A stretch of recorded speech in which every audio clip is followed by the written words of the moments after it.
নমস্কার বন্ধুরা, আমি বিভাস আর আপনারা দেখছেন বিভাস ব্লগস।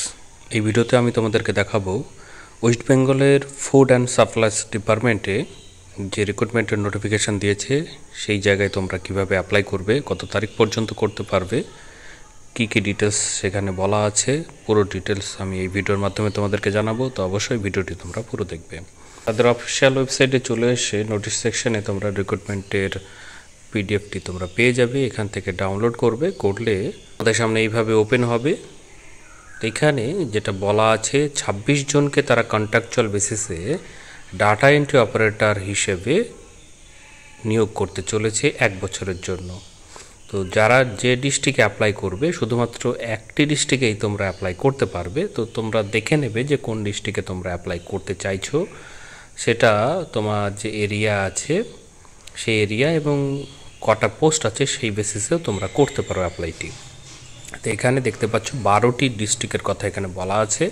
সেই 12টি ডিস্ট্রিক্টের মধ্যে হচ্ছে উত্তর দিনাজপুর, জলপাইগুড়ি, আলিপুরদুয়ার, পশ্চিম বর্ধমান, হুগলি, পূর্ব বর্ধমান, নর্থ 24 পরগনা, নদিয়া, কলকাতা, মুর্শিদাবাদ, পূর্ব মেদিনীপুর, সাউথ 24 পরগনা। এইগুলোতে টোটালে আছে 26টি সিট। এখানে দেখতে পাচ্ছ এমআর এরিয়া এবং এসআর এরিয়া বেসিসে এখানে পজিশন মানে সিট ভাগ করা আছে। তো অ্যাপ্লাই করার জন্য তোমাদেরকে অবশ্যই ইন্ডিয়ান সিটিজেন হতে হবে। মিনিমাম এডুকেশনাল কোয়ালিফিকেশনের মধ্যে তোমাদেরকে ব্যাচেলার ডিগ্রি থাকতে হবে, যে কোনো ডিসিপ্লিনে হোক না কেন, আর সার্টিফিকেট থাকতে হবে কম্পিউটার অ্যাপ্লিকেশনের, তাহলেই তোমরা অ্যাপ্লাই করতে পারবে। তোমাদের বয়স হতে হবে 21 থেকে 35 বছরের মধ্যে, যেটা তোমরা 1 জুন 2025 এই সময় ধরে হিসাব করবে। যারা ক্যাটাগরিতে বিলং করো তারা এখানে অ্যাপ্লাই করার জন্য ছাড় পেয়ে যাবে। তো রেমুনেশন হিসাবে 16,000 টাকা করে তোমাদেরকে পার মান্থ দেওয়া হবে। তো জবের যে রেসপন্সিবিলিটি সেটা এখানে উল্লেখ করা আছে, তোমরা এখান থেকে দেখে নিতে পারো। যদি এই সংক্রান্ত জিজ্ঞাসা থাকে অবশ্যই কমেন্ট বক্সে কমেন্ট করবে, আমি তোমাদেরকে এই বিষয়ে আরও তথ্য দিয়ে সাহায্য করব। তো অ্যাপ্লাইটি তোমরা 20 তারিখ 5:30 পর্যন্তই করতে পারবে।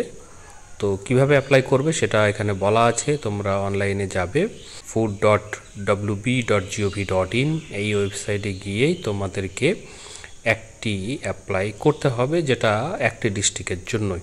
সিলেকশন প্রসিডিওরে তারা বলেছে যে যারা ভেরিফাইড ক্যান্ডিডেট হবে তাদের ডিস্ট্রিক্ট ওয়াইজ একটা শর্টলিস্ট বানাবে, তারপরে 1:10 এই অনুযায়ী তোমাদেরকে ডাকা হবে এবং সেটা তারা সিলেক্ট করবে সেকেন্ডারি, হায়ার সেকেন্ডারি এবং গ্র্যাজুয়েশনের যে ওয়েটেজের যে নাম্বার আছে তার ভিত্তিতে এটা ঠিক করা হবে। দেখতে পাচ্ছ এখানে 30, 30, 40, টোটাল 100। তো এই অনুযায়ী হবে এবং তারপরে তারা যে শর্টলিস্ট বানাবে তাদেরকেই টাইপ টেস্টের জন্য ডাকবে, সেটা ডিস্ট্রিক্ট যে হেডকোয়ার্টার আছে সেখানে। তো শর্টলিস্টেড ক্যান্ডিডেটরা টাইপ টেস্টের যে ভেন্যু এবং ডেট সেটা তারা জানিয়ে দেবে। এখানেও বলা আছে যে টাইপ টেস্ট ফেজ 1 এর যে ক্যান্ডিডেটরা শর্টলিস্টেড হবে তারপরে তাদেরকে 1:3 এই পজিশনে তাদেরকে এফিসিয়েন্সি টেস্ট, যেটা MS এক্সেল এবং ইন্টারভিউ মানে ফেজ 2, এতে ডাকা হবে।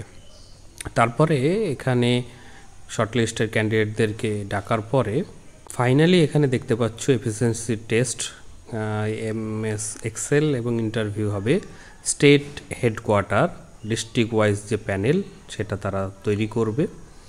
সেটা এখান থেকে দেখতে পাচ্ছ এই অনুযায়ী হবে। টাইপ টেস্ট ফেজ 1-এ 40 মার্কস থাকবে রেসপেক্টিভ ডিস্ট্রিক্ট হেডকোয়ার্টারে, আর এফিসিয়েন্সি টেস্ট ইন MS এক্সেলে তার সঙ্গে আছে ইন্টারভিউ। তো ফেজ 2-র এটা 50 এবং 10 দিয়ে টোটালে হচ্ছে 100, এটা স্টেট হেডকোয়ার্টারে। ঠিক আছে, এইভাবে তোমাদেরকে সিলেকশন করা হবে। যারা ইচ্ছুক আছো অ্যাপ্লাই করার জন্য তারা অবশ্যই অ্যাপ্লাই করতে পারবে। আর যদি এই সংক্রান্ত জিজ্ঞাসা থাকে অবশ্যই কমেন্ট বক্সে কমেন্ট করবে, আমি সেখানে এই বিষয়ে তোমাদেরকে আরও তথ্য দিয়ে সাহায্য করব। আর ফ্রেন্ডস, এরকমই ইনফরমেশনাল ভিডিও পাওয়ার জন্য অবশ্যই আমার চ্যানেলটিকে সাবস্ক্রাইব করবে, বেল আইকন যেটা হবে সেটিকেও ক্লিক করবে, তবেই পরবর্তীতে এরকম ভিডিও নোটিফিকেশন তোমরা সহজে পেয়ে যাবে। তো ফ্রেন্ডস, এই ভিডিওতে তাহলে এটুকুই। ধন্যবাদ।